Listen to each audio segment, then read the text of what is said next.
किसान भाइयों, आपको कृषिका परिवार की तरफ से नमस्कार। आज हम फिर उपस्थित हुए हैं एक नई चर्चा और एक नए विषय के संग। आज का विषय है किसान भाइयों कि हमें अपने पशुओं की वजन पर भी एक निगाह रखनी चाहिए, वजन पर भी मॉनिटरिंग करनी चाहिए। ये बहुत ज़रूरी है। इसकी मॉनिटरिंग कैसे की जाए, वजन कैसे लिया जाए, ये बाद में देखेंगे। पहले समझते हैं कि आखिर वजन करने की ज़रूरत क्यों है। देखिए, अगर आप अपने पशु का वजन समय समय पर करते रहेंगे, 15 दिन में एक बार या कम से कम महीने में एक बार तो ज़रूर कीजिए, तो आपको उसकी सेहत का पूरा ध्यान रहेगा। जैसे अगर पशु का वजन नहीं बढ़ता है तो इसका मतलब कहीं ना कोई समस्या उसकी सेहत के संग है, जिसका आप उचित समय पर निर्णय कर लेंगे। वजन सही मालूम हो तो पशु की सही खुराक भी आप बना सकते हैं। उसका कितना ड्राई मैटर इनटेक यानी शुष्क पदार्थ वो कितना लेगा, उसकी सही जानकारी आप कर सकते हैं। जैसे कि आप जानते हैं कि पशु जनरली अपने वजन का 4% उसका ड्राई मैटर इनटेक होता है। तो इस प्रकार से जब आप उसका आहार बनाएंगे तो ना उस पशु की ओवर फीडिंग होगी, यानी ना ही उसको बहुत ज़्यादा खाना दिया जाएगा, जो कि नुकसान करता है। बाद में अगर आप ज़्यादा खाना देते हैं तो आगे चल के पशु को जो है गर्भधारण में भी परेशानियां हो सकती हैं, क्योंकि उसका मोटापा बढ़ेगा। और अगर आप कम दाना देंगे या कम खाना देंगे उसकी वजन के हिसाब से, तो आपके दूध में भी कमी हो जाएगी।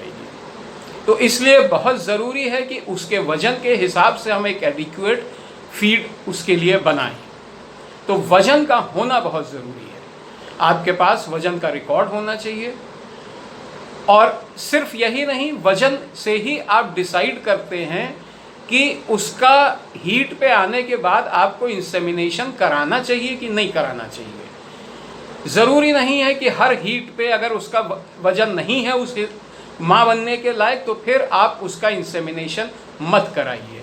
अमूमन एक गाय जो कि गर्भधारण करती है पहली बार, उसकी उम्र का 15 से 18 महीने के बीच में होनी चाहिए, और वजन जो है 250 से 300 केजी के बीच में होना चाहिए।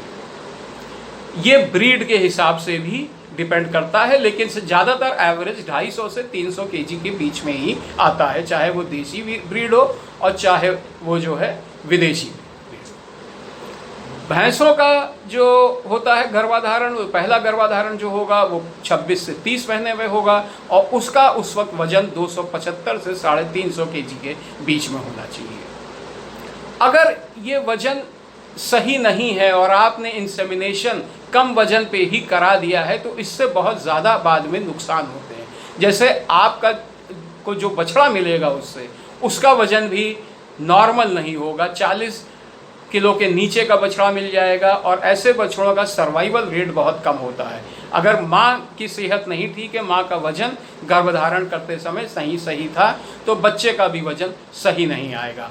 और ऐसे 35 या 30 किलो के वजन के नीचे वाले बच्चे का रिस्क फैक्टर सर्वाइवल का बहुत ज़्यादा होता है। उसके अलावा माँ जो है बच्चा देने के बाद जो रिकूप करती है, उसकी सेहत में जो दोबारा सुधार आता है, या जो बच्चादानी उसकी फिर से सही होती है, उसमें बहुत ज़्यादा टाइम लग जाता है। हो सकता है अगला गर्भधारण वो समय पर ना कर पाए, तो फिर अगला गर्भधारण समय पे ना होने से आपकी काविंग डिले होगी, उसके लैक्टेशन पीरियड पे उसका असर पड़ जाएगा, और 300 दिन से कम फिर आपका लैक्टेशन पीरियड रहेगा। इसलिए वजन का लेना बहुत ज़रूरी है। उसके अलावा अगर सही वजन आपके पास है तो आप उसकी सही दवा की डोज का भी डिसीजन ले सकते हैं, नियंत्रण कर सकते हैं, अगर आपके पास सही वजन है। और सही वजन अगर आप नाप लेते हैं तो आपका पशु की मार्केट वैल्यू, या जब बाज़ार में जाएं तो दूध खरीदने वाले पशु की मार्केट वैल्यू, बाज़ार भाव भी असेस कर सकते हैं। इसलिए बहुत ज़रूरी है पशु का वजन लेना। अब पशु का वजन लेने में हर डेयरी में तो वजन तौलने की मशीन नहीं होती है, तो हम आपको बताते हैं आज कि वजन बगैर मशीन के या बगैर तराजू के कैसे लिया जाए। वजन आप एक इंच टेप से भी ले सकते हैं और इंच टेप अमूमन सभी जगह होता है। इंच टेप लीजिए, हमने चित्र में दिखाया है कि कैसे उसको नापते हैं। जो ये हरे रंग से आप चित्र में देख रहे हैं वो उसका घेरा नापा है हमने, और जो लाल रंग से आप देख रहे हैं वो उसकी लंबाई नापी है।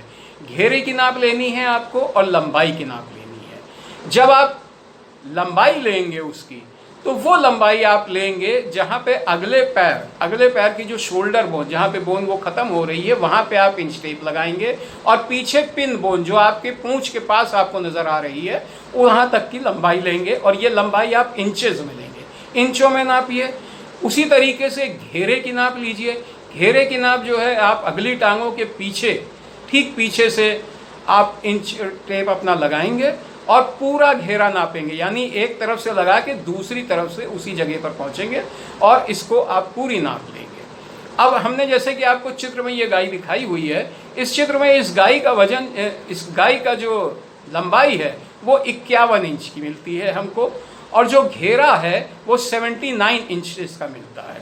तो अब हम क्या करते हैं, अब इसमें फॉर्मूला लगाएंगे। हम लंबाई को घेरे से गुणा करेंगे और फिर घेरे से गुणा कर देंगे, यानी 51 इंच गुणे 79 इंचेस और फिर गुणे 79 इंचेस, और इसको हम 666 से भाग दे देंगे। जब हमने इस गाय पर यह किया तो आपने देखा कि इसका वजन 478 केजी आया। इसका जब आप स्केल पे वजन लेंगे तो 10-5 किलो का अंतर जरूर आएगा, लेकिन फिर भी ये वजन इस तरीके से जब आप नापेंगे तो आपको एक इंडिकेटिव, एक डिसीजन लेने के लिए आपको अपने जानवर का वजन दे देता है।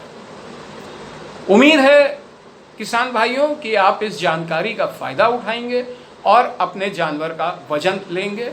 वजन लीजिए, रिकॉर्ड बनाइए उसका, और फिर आप अपनी डेयरी उस हिसाब से चलाइए, तो आप देखेंगे कि आपके डेयरी के जो बछड़े हैं उसका सर्वाइवल रेट भी बढ़ जाएगा और आप लैक्टेशन पीरियड पूरा 300 दिन से ज़्यादा भी ले सकते हैं। उम्मीद है किसान भाइयों ये जानकारी आपको अच्छी लगी होगी। जानकारी अच्छी लगने पर इसको, हमारे इस YouTube चैनल को, इस कृषिका YouTube चैनल को सब्सक्राइब करिए, शेयर करिए, लाइक करिए, और आपके अगर कोई विचार हो आप हम तक पहुंचाना चाहते हैं तो कमेंट बॉक्स में जाके उस पर कमेंट ज़रूर करिए। तो फिर किसान भाइयों, अगली जानकारी तक के लिए हम आपसे विदा लेंगे। नमस्कार।